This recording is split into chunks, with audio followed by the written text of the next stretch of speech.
community will never accept Russia's illegal imperialist annexation of Ukraine territory. Russian unprovoked and unjustified war of aggression against Ukraine has been met with a courageous defense by the Ukrainian people. To them, I pay my utmost respect. Their resolve and bravery are admired all over the world.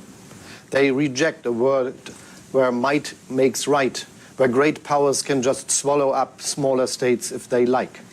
This summit demonstrates that today Ukraine's partners are more united than ever. I can assure you, today as in Elmau, when I met with my fellow leaders of the G7, Germany stands firmly by the side of Ukraine for as long as Ukraine needs our support. We will uphold our unprecedented sanctions together with partners. We will support Ukraine financially. We will continue to supply weapons. We have put on track a new package, including another modern air defense systems, rocket launchers, and tons of ammunition, anti-drone devices, and armed recovery vehicles. Our hospitals will continue to treat wounded Ukrainians. Our borders, our schools, and our labor market will remain open to all who must flee Russia's terror. What is equally important, together with our partners and allies, we have intensified our outreach to third countries to further strengthen the international support of Ukraine. Under the German G7 presidency, Argentina, Senegal, South Africa, India and Indonesia were invited to the Elmau summit as partner countries and were closely involved in our discussions on the repercussions of the Russian war of aggression. Be it via G7, the EU, the United Nations or the Crimea Platform, we will continue our international outreach and underline the global dimension of this conflict.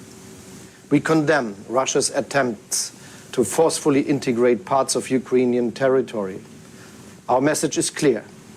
Any sham referenda or other attempts to alter the status of parts of Ukraine territory will never be recognized, and that such steps preclude any negotiation approaches.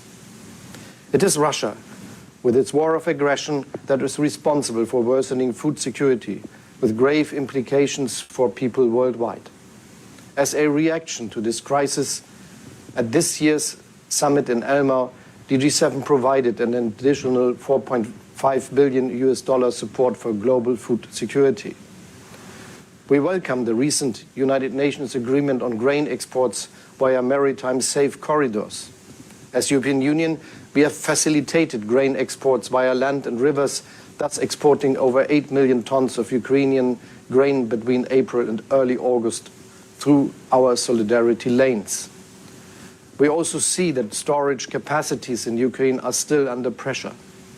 To address this, Canada, Germany and Japan are financing with over $60 million a new program of the Food and Agricultural Organization. This program will, in coordination with the Ukrainian government, support small and medium-sized farms with temporary and fixed storage solutions for grain and oil seeds. In addition, the international community also has to engage actively in the long-term reconstruction of Ukraine. Bearing in mind the size of the challenge, we need to accelerate the work that we started in Lugano. In support of this process, in my capacity as president of the G7 and together with the European Commission, I will host an international high-level expert conference for reconstruction in Berlin in October. We want to bring in international expertise as early as possible and take forward the proposals that are already on the table. Ladies and gentlemen, I'm certain Ukraine will overcome the dark shadow of war because it is strong, brave and united in its fight for independence and sovereignty, and because it has friends in Europe and all over the world. I wish my Ukrainian colleagues and friends a safe celebration of their National Independence Day tomorrow. Thank you. Thank you, Mr. Chancellor. And the next speaker is the Prime Minister of the United Kingdom, His Excellency, Mr. Boris Johnson.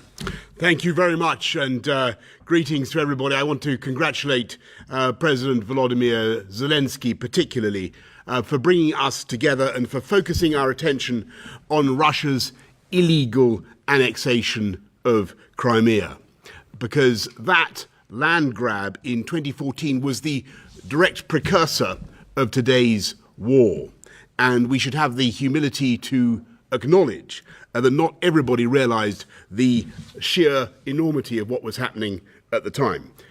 All of our countries, however, reacted with strength and unity after Putin escalated his onslaught against Ukraine on the 24th of February this year.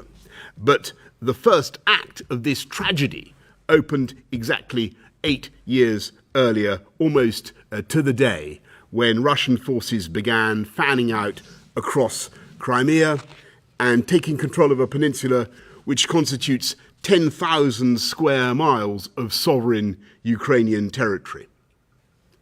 At a stroke, Putin forcibly annexed the territory of a European country and forcibly redrew a European frontier for the first time since 1945. He ignored the fact that Russia itself had repeatedly recognized Crimea as being part of Ukraine. And he broke so many international agreements that I can't list them all. But they include Article 2 of the United Nations Charter, the Helsinki Final Act, and the Russia-Ukraine Treaty of Friendship. And ever since the annexation, the people of Crimea have endured a brutal and systematic campaign of human rights abuses by the Russian authorities, including the persecution of the Tatars, arbitrary arrests with a tenfold increase in detentions last year, and the restriction of land ownership to Russian citizens. Once he grabbed Crimea, Putin deployed more and more Russian forces in the peninsula, turning the territory into an armed camp from which to threaten the rest of Ukraine. And so Crimea duly became the launch pad for the invasion on the 24th of February, or one of the launch pads. And I'm afraid that all this has even greater salience today because Putin is planning to do to other parts of Ukraine, indeed all of Ukraine, what he has done to Crimea. And he is preparing more annexations and more sham referendums. So it has never been more important for us all to stand together in defense of the foundational principle of international law, which is that no territory, no country can acquire territory or change borders by force of arms. And so it follows that we will never recognize Russia's annexation of Crimea or any other Ukrainian territory.